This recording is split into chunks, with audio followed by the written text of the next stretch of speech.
Here is everything you need to know about the new Mega Raptor and how to tame it and all of its abilities. Basically spawn anywhere on the map.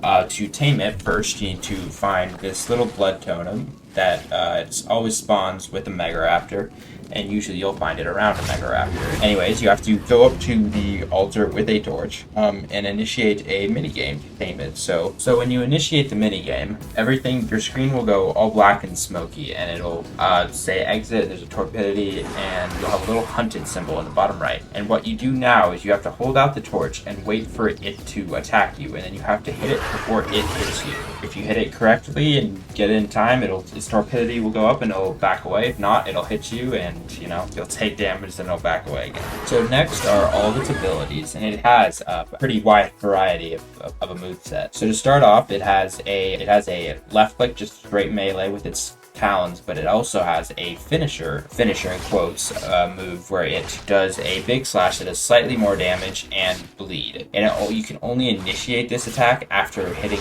twice with it at bare minimum. You can initiate it anytime after 2 normal melees. Another thing that it has is it is a solitary predator, so it has a bunch of different buffs when you are alone. So first off, you have a special shield, which when a recently damaged target dies, you have a little bit of a shield, so when that first hit, it's almost like a first hit damage negation. When you're by yourself, you get the solitary hunter buff, which you deal more damage and take less damage, and that only appears when you're away from other Mega Raptors.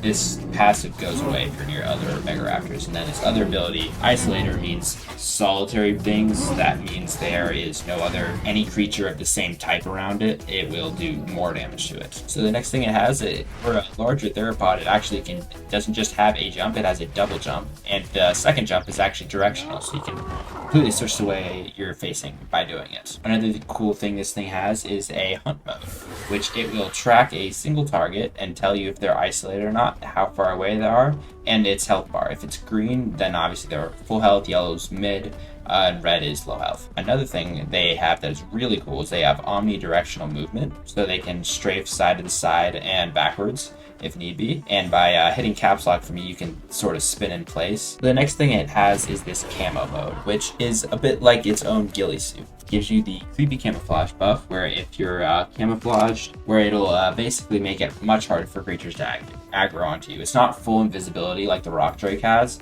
but it will make it so creatures that will normally aggro on like farther away, you basically have to touch them for them to aggro on. So it's very good for sneaking up on targets. And the last main ability that it has is the pounce, which whenever you're in the air, you sort of dive back down, do a big dive bomb,